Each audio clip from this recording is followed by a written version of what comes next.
मेरी आवाज़ क्लियर है? Sorry, yes sir. इंटरनेट का इशू हो गया था। अब मैं आप लोगों को भी सुन सकता हूँ, तो आप लोग क्वेश्चंस कर सकते हैं।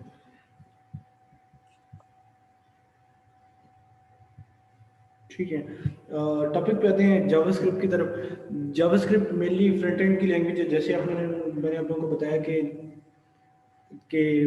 अगर टू पॉपुलर लैंग्वेजेस आप देखें तो एक पाइथन आपको मिलेगी और एक जावास्क्रिप्ट मिलेगी। जावास्क्रिप्ट बेसिकली डिज़ाइन भी फ्रंट एंड के लिए हुई थी और यूज़ भी मेनली फ्रंट एंड पे होती है। कुछ जगहों पे आप कह सकते हैं बैक एंड पे यूज़ हो रही है, लेकिन वो एक प्रॉपर वे के थ्रू हो रही है, जो आप लोगों ने शायद नाम सुना हो नोड जेएस का। वहाँ पे ये बैक एंड पे यूज़ होती है। अदरवाइज हम अपने कोर्स में और यूजली ये फ्रंट एंड पे यूज़ होती है और हम भी इसे फ्रंट एंड पे ही लेके चलेंगे।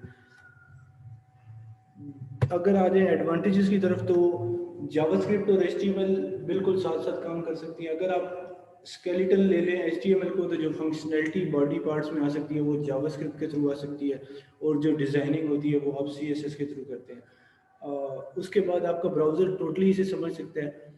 किसी भी टाइप का आप ब्राउज़र यूज़ कर लें, अगर आप ओपेरा यूज़ कर लें, फायरफॉक्स यूज़ कर लें, क्रोमियम यूज़ कर लें, क्रोम यूज़ कर लें, इवन आप अपनी जावास्क्रिप्ट ब्राउज़र के अंदर लिख भी सकते हैं।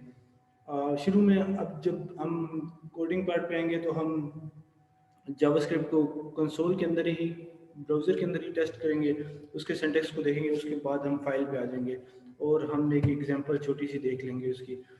और मैं आप लोगों को जो टास्क दूंगा वो भी जावास्क्रिप्ट पे ही बेस्ड होगा। वो आप लोगों का पहला टास्क होगा इस कोर्स का। वो ग्रेडेड नहीं होगा, लेकिन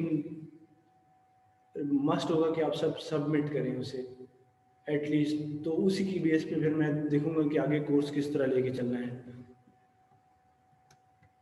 ठीक है, जावास्क्रिप्ट, बिहेवियर, एचटीएमएल और सीएसएस, ये तीन अगर आप बॉडी को डिवाइड करें एचटीएमएल, जावास्क्रिप्ट और सीएसएस में, जो उनको समझने का बेहतरीन तरीका है, तो आपकी बॉडी का स्केलेटन एचटीएमएल होगा, जो डिज़ाइनिंग है वो सीएसएस है, और जो फंक्शनैलिटी है वो जावास्क्रिप्ट के थ्रू हो रही है।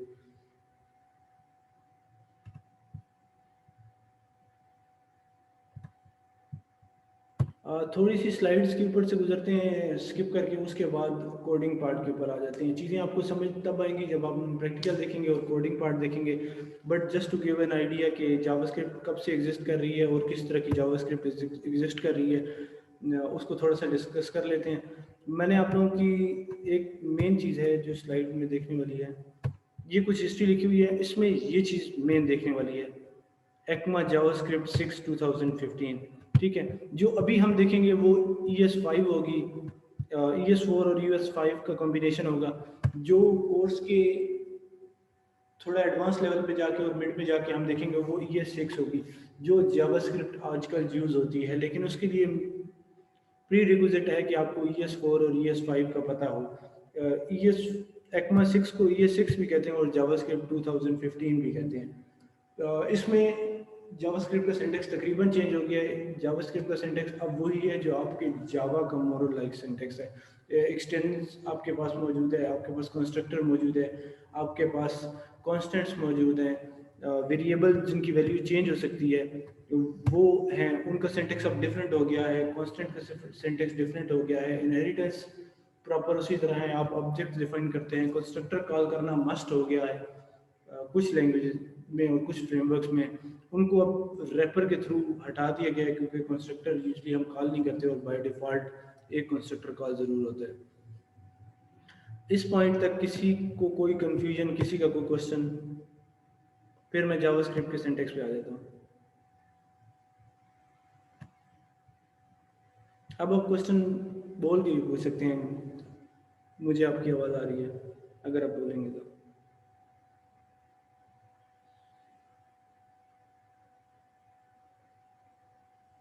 ठीक है, जावास्क्रिप्ट की कुछ लिमिटेशन देख लेते हैं और जावास्क्रिप्ट की कुछ एडवांटेजेस भी मैं आप लोगों को बता देता हूँ। लिमिटेशन ये है कि जावास्क्रिप्ट हमेशा फ्रंट एंड पे होगी। रीड एंड राइट में जावास्क्रिप्ट थोड़ा सा मसला करती है। आल्दो अब बैक एंड पे भी इसे यूज़ कर रहे हैं, तो रीड एंड राइट आप जावास्क्रिप्ट के थ्रू कर रहे हैं, लेकिन वो एक डिफरेंट फ्रेमवर्क है। जो जावास्क्रिप्ट हम देखेंगे, जो इस कोर्स में देखेंगे, उसमें आप डायरेक्टली फाइल से रीड एंड राइट नहीं कर सकते क्लाइंट की। और जावास्क्रिप्ट की एडवांटेजेस ये हैं कि काफ़ी ज़्यादा काम अब फ्रंट एंड पे होना शुरू हो गया है, विच मीन्स कि आपके सेशन स्टोर हो रहे हैं, आपकी कुकीज स्टोर हो रही है, आपकी हिस्ट्री स्टोर हो रही है, आप लॉगिन हैं नहीं है, ये सब कुछ जावास्क्रिप्ट के थ्रू ही हो रहा होता है। आपकी ब्राउज़र की रेजोल्यूशन जावास्क्रिप्ट चेक कर रहा होता है, उसकी बेस पे आपकी वेबसाइट रिस्पॉन्सिव हो रही होती है, कोलैप्स हो रही होती है, एक्सपेंड हो रही होती है, व्यूज़ की डिफरेंट पोजिशनिंग हो रही होती है।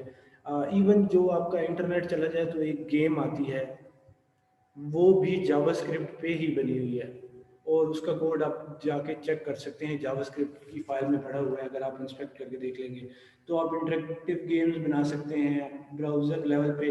जो आपको आ रहा होता है कि आपका इंटरनेट स्लो होना शुरू हो गया है और आपका इंटरनेट डिस्कनेक्ट हो गया है, और जब आपका इंटरनेट रिज्यूम होता है तो आपका पेज ऑटोमेटिकली लोड हो जाता है, वो सब जावास्क्रिप्ट के थ्रू ही हो रहा होता है। दो मेन चीज़ें हैं जो यहाँ पे डिस्कस करना बनती हैं, वो प्रैक्टिकल में जाके देखेंगे तो आप लोगों को ज़्यादा पता चल जाएगा, लेकिन थ्योरी उसकी डिस्कस कर लेते हैं। जब भी आप जावास्क्रिप्ट की कोई लाइब्रेरी लोड करेंगे, जैसे कि हमने बूटस्ट्रैप की लाइब्रेरी लोड की थी, तो आप उससे टॉप लेवल पे लोड करेंगे स्क्रिप्ट के टैग में, हेड में, विच मीन्स कि आपका कोड चलने से पहले आपकी लाइब्रेरी लोड हो जाए। जब भी आप जावास्क्रिप्ट का कोड लिखेंगे वो आप बॉटम पे लिखेंगे, ताकि आपके जितने भी HTML, जितना भी डॉम आपका क्रिएट होना है वो आपका क्रिएट हो जाए, उसके बाद आपका जावास्क्रिप्ट का कोड एग्जीक्यूट करे। ठीक है, जावास्क्रिप्ट मेनली डॉम को मैनिपुलेट करने के लिए होती है, आपके डॉम को चेंज करने के लिए होती है। आप जितनी भी इंटरेक्टिव चीज़ें साइट्स पे देखेंगे जो रन टाइम पे लोड हो रही होती हैं, आप स्क्रॉल करते हैं फेसबुक पे, फेसबुक दोबारा लोड हो जाती है लेकिन URL हिट नहीं होता, वो जावास्क्रिप्ट के थ्रू काम हो रहा है। यूज़र ऑनलाइन होता है, आपको नज़र आता है, यूज़र ऑफलाइन हो जाता है, रन टाइम में आपको शो हो जाता है, वो भी जावास्क्रिप्ट के थ्रू हो रहा है। जितनी भी इमेजेस की एनिमेशंस वगैरह हैं वो सब जावास्क्रिप्ट के थ्रू होती हैं। उसमें कुछ चीज़ें हम देखेंगे, मेरी कोशिश है एक इमेजेस की एग्जांपल आज हो सके, वो आप लोगों के फीडबैक पे डिपेंड करते हैं, अदरवाइज हम उसे एक एडवांस टॉपिक के साथ नेक्स्ट में देख लेंगे। लेकिन बेसिक लेवल एग्जांपल हम आज ही देख लेंगे, जिसमें हम डॉम को मैनिपुलेट करेंगे, डाटा गेट करेंगे, डाटा सेट करेंगे और एक रियल लाइफ छोटी सी एक एग्जांपल बनाएंगे। जावास्क्रिप्ट का जितना भी कोड होगा वो स्क्रिप्ट के टैग के अंदर होगा, उसके अलावा जितना भी कोड आप लिखेंगे वो HTML टेक्स्ट कंसीडर होगा, विच मीन्स कि आपके वो p टैग के अंदर जो आप इफ लिखेंगे, if condition equal to this, वो वैसे ही ब्राउजर पे नज़र आ जाएगा।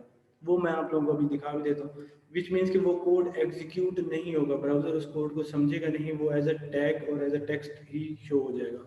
लेकिन जो कोड स्क्रिप्ट के अंदर होगा, टैग के अंदर, वो एग्जीक्यूट होगा, ब्राउजर से समझ लेगा और उसकी एग्जीक्यूशन के बाद आउटपुट शो होगा। ये जो लैंग्वेज एट्रीब्यूट था जो मैंने HTML के ऊपर से भी उड़ा दिया था, अगर आपने देखा हो HTML के टैग के स्टार्ट में लैंग्वेज इक्वल टू आना रही थी, इसकी ज़रूरत नहीं होती, ब्राउज़र आजकल बाय डिफ़ॉल्ट समझ जाते हैं, तो ये डेप्रिकेट हो गई। इस पॉइंट तक किसी की कोई कन्फ्यूजन?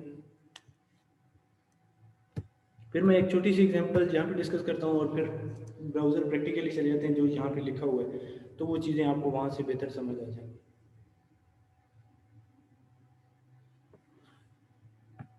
किसी का कोई भी क्वेश्चन?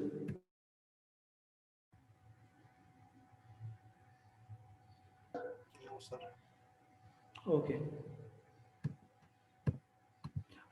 जावास्क्रिप्ट को आप HTML कोड में कहीं पे भी लिख सकते हैं। आप हेड में कोड लिख सकते हैं, आप बॉडी के टैग में जहाँ स्क्रिप्ट का टैग लगेंगे वो कोड एग्जीक्यूट हो जाएगा। लेकिन कन्वेंशंस ये होंगी जो इस कोर्स में भी हम फॉलो करेंगे, और यूजुअली आप रिकमेंडेड यही है कि आप ये फॉलो करें कि जब भी कोई लाइब्रेरी इंसर्ट हो आपने करनी हो तो वो हेड लेवल पे इंसर्ट करें, और जब भी आपने कोई कोड अपना लिखना है तो वो बॉडी के टैग के बाद लिखें, बॉडी के अंदर कोड ना लिखें, विच मीन्स कि कभी इशू आ सकते हैं। आप यहाँ पे जावास्क्रिप्ट का कोड लिखें, उसके बाद HTML का कोड आप लिखना शुरू करते हैं बॉडी में, तो कहीं ना कहीं कोई ना कोई इशू आ जाएगा। ये कुछ तरीके हैं जिनके थ्रू आप जावास्क्रिप्ट की आउटपुट शो करा सकते हैं कंसोल पे। जो मेन हम फॉलो करेंगे कंसोल के लिए और आउटपुट शो कराने के लिए, वो कंसोल डॉट लॉग होगा। कंसोल एडिटर, यूजुअली आप अगर C++ यूज़ करते हैं तो आप एक एडिटर यूज़ करते हैं, आप जावा यूज़ करते हैं तो इक्लिप्स या नेटबीन्स एडिटर यूज़ करते हैं, और पाइथन यूज़ करते हैं तो आप कोई ऐसा एडिटर यूज़ करते हैं जिसके थ्रू आपका इंटरप्रेटर कमांड लाइन पे चल रहा होता है। जावास्क्रिप्ट में आपकी कंसोल आपकी ब्राउज़र की कंसोल होगी, विच मीन्स कि आप जैसे एडिटर में लिख रहे होंगे उसकी कंसोल पे आपकी आउटपुट नहीं आएगी जो भी आप कंसोल करेंगे। आपकी कंसोल की आउटपुट हमेशा ब्राउज़र की कंसोल में आएगी, क्योंकि ब्राउज़र ने उस लैंग्वेज को समझना है, उसको एग्जीक्यूट करना है और फिर आपकी आउटपुट शो होगी। वो हम एक एग्जांपल भी देख लेते हैं अभी।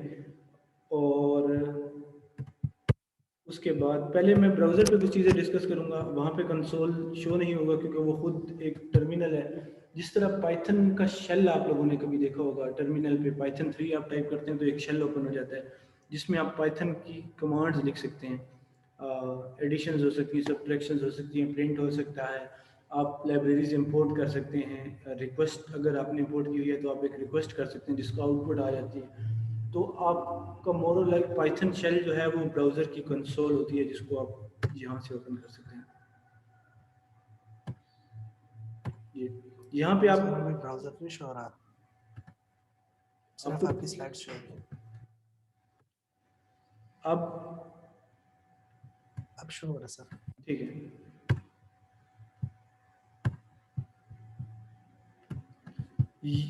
ये आप लोगों का पाइथन का शेल है, आप इसे पाइथन का शेल समझ सकते हैं। मैं यहाँ पे अगर वेरिएबल इक्वल टू, वेरिएबल एक कीवर्ड है, लेट्स सपोज मैं डेटा इक्वल टू 10 करता हूँ तो ये डाटा सेव हो जाएगा, और अगर दोबारा मैं डाटा टाइप करूँगा तो डाटा की वैल्यू आ जाएगी, जो कि आप पाइथन के शेल में एग्जैक्टली आप देख सकते हैं। अब मैं यहाँ पे 10+20 करता हूँ तो उसकी आउटपुट आ जाएगी। और जावा इस कंसोल एडवांस लेवल पे ब्राउज़र आप इतने एडवांस हो जाएंगे कि आपको जस्ट इन टाइम कंपाइलर का पता होगा, जेट का, जो आप लिखते हैं तो वो एरर आपको शो करना शुरू कर देता है इक्लिप्स वगैरह में कि ये लाइन यहाँ पे गलत है।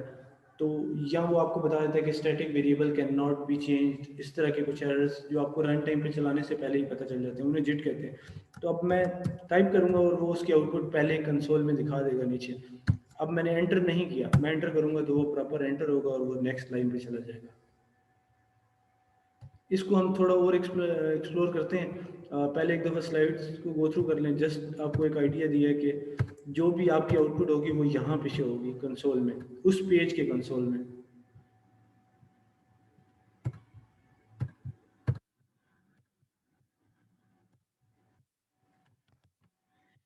ये एक सिंपल जावास्क्रिप्ट का कोड है। डॉक्यूमेंट जब भी आप रेफ़र करेंगे जावास्क्रिप्ट के कोड में, विच मीन्स कि वो आपके डॉम को रेफ़र कर रहा होगा। जब भी मैं डॉक्यूमेंट डॉट समथिंग करूँगा तो वो यहाँ से शुरू होगा HTML के टैग से। उसके बाद ये आप पे डिपेंड करता है कि आप किस तरह उसको एक्सेस करते हैं। जिस तरह मैंने आपको दो चीज़ें लास्ट टाइम बताई थी कि वो आईडी को देखता है और क्लास को देखता है। अगर मैं आईडी यहाँ पे सर्च करता हूँ और JavaScript dot gate element something करता हूँ या गेट करता हूँ, सेट करता हूँ आईडी की बेस पे, तो वो डॉम में इस आईडी को ढूंढेगा और इस आईडी के टेक्स्ट को, लेट्स सपोज ये एक पैराग्राफ है तो इसके टेक्स्ट को जाके रिप्लेस करने की कोशिश करेगा। यहाँ आप टेक्स्ट गेट करते हैं तो इसके टेक्स्ट को जाके गेट करने की कोशिश करेगा। इस पॉइंट तक किसी को कोई कन्फ्यूजन, या लास्ट टाइम मैंने जो डॉम बताया था उसमें किसी को कोई कन्फ्यूजन?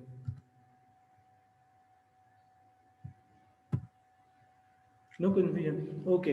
अब आ जाते हैं जावास्क्रिप्ट कितने टाइप की होती है जो आप कोड में लिखते हैं। जावास्क्रिप्ट दो टाइप की होती है, एक इंटरनल जो कि आप इस तरह लिखते हैं अपने पेज के अंदर स्क्रिप्ट के टैग के अंदर, एक एक्सटर्नल होती है। एक्सटर्नल की बेस्ट एग्जांपल वो है जो मैंने बूटस्ट्रैप की तीन यूआरएल्स थे, उनमें एक जावास्क्रिप्ट का यूआरएल था, तो वो किसी ने जावास्क्रिप्ट लिखी हुई है और सर्वर पे पड़ी हुई है, मैं अपने कोड में उसे एम्बेड कर लेता हूँ। एक्सटर्नल दो टाइप की होती है।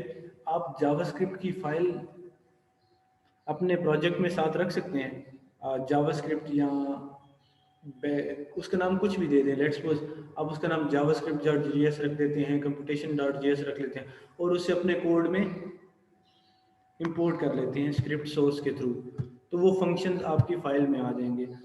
पाथ दो तरह के होते हैं किसी भी प्रोग्राम के लिए, आप लोगों को उसका आइडिया है एब्सोल्यूट और रिलेटिव यूआरएल का? No sir. ठीक है, जब भी आप ऑनलाइन यूआरएल देते हैं किसी चीज़ का, लेट्स सपोज ये यूआरएल है, अब ये एब्सोल्यूट यूआरएल है, विच मीन्स कि ये W3 स्कूल एक सर्वर है जहाँ पे पड़ा हुआ है, उसकी बूटस्ट्रैप डायरेक्टरी में जाके bootstrap images dot ASP extension होती है फाइल की जो डॉट नेट की, उस फाइल को उठा के ले आए। तो ये मैंने पूरा पाथ दिया, इसे एब्सोल्यूट पाथ कहते हैं। कंप्लीट पाथ को एब्सोल्यूट पाथ कहते हैं। जो रिलेटिव पाथ होता है वो मैं आप लोगों के साथ स्क्रीन शेयर कर देता हूँ। वो कोड मैंने ओमिट कर दिया। जो मैं अपने कोड में index.html home.html डायरेक्ट लिख रहा था, तो वो रिलेटिव पाथ था, विच मीन्स कि मेरी फाइल जो दूसरी फाइल को एक्सेस कर रही है वो दोनों सेम डायरेक्टरी में पड़ी हुई हैं। तो मैं index.html करता था तो मेरा एडिटर समझ जाता था कि, और वो मुझे असिस्ट भी करने लग जाता था कि इंडेक्स लिखता था तो वो index.html बता देता था, क्योंकि उसको वो पाथ मिल जाता था। यही index.html एक C ड्राइव में पड़ी होती और एक D ड्राइव में पड़ी होती, तो मुझे पूरा पाथ देना होता है कि D ड्राइव में होम के फोल्डर में, इंडेक्स के फोल्डर में index.html जो फाइल पड़ी है उसको यहाँ पे एम्बेड कर दो, तो उसको कहते हैं एब्सोल्यूट पाथ। किसी को कंफ्यूजन इन पाथ में?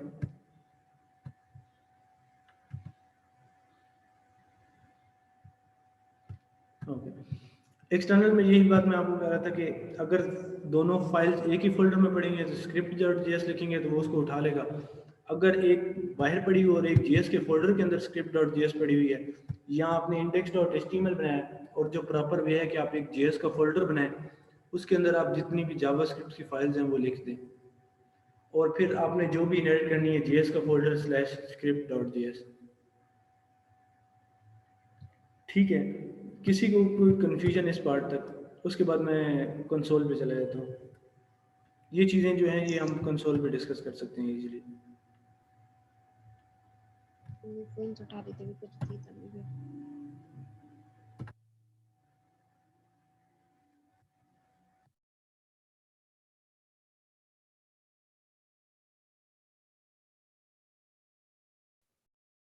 क्लियर है सर? ओके, अब कोडिंग कन्वेंशंस की बात कर लेते हैं। वो मैं फॉलो करूँगा जब मैं कोड लिख रहा हूँ, बेशक वो छोटा टास्क हो, बिगिनर लेवल टास्क हो। कुछ चीज़ों की कन्वेंशंस हैं, आप लोगों को पता होगा स्नेक केस का और कैमल केस का। जावा की जो कोडिंग कन्वेंशन होती है वो कैमल केस नोटेशन पे होती है, विच मीन्स के अगर आपने लिखना है माई स्टूडेंट और स्टूडेंट ID समथिंग, तो आप स्टूडेंट ID में S स्मॉल लिखेंगे और स्टूडेंट का वर्ड लिखेंगे, और जब ID लिखने लगेंगे तो I कैपिटल लिख देंगे, और नेक्स्ट वर्ड जितने भी आते जाएंगे उनका फर्स्ट लेटर कैपिटल होगा, कैरेक्टर कैपिटल होगा। ये मेन कोडिंग कन्वेंशन है। बाकी कन्वेंशन वही हैं जो आप किसी भी प्रोग्रामिंग लैंग्वेज के साथ वेरिएबल बनाते हुए लिखते हैं, फंक्शंस की और उसकी। Upper case, lower case, constants आप जावा में भी आई होप और आई एज्यूम कि मैंने आप लोगों ने अभी तक पढ़ी होंगी, तो कॉन्स्टेंट्स और ग्लोबल वेरिएबल आप जावा में भी और पाइथन में भी या किसी भी लैंग्वेज में आप अपर केस में लिखते हैं, विच मीन्स कि ये कॉन्स्टेंट है, और जो सिंपल वेरिएबल्स और फंक्शंस नेम्स होते हैं उनको आप कैमल केस लिखते हैं।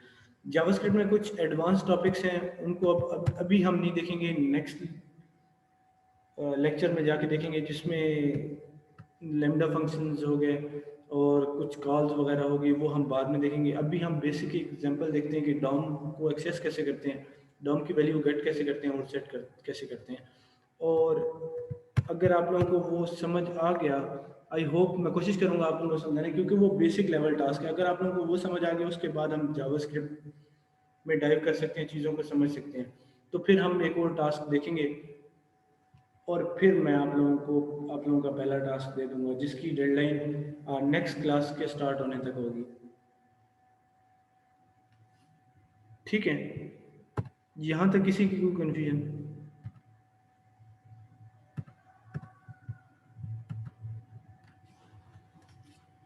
अब आ जाते हैं कंसोल पे।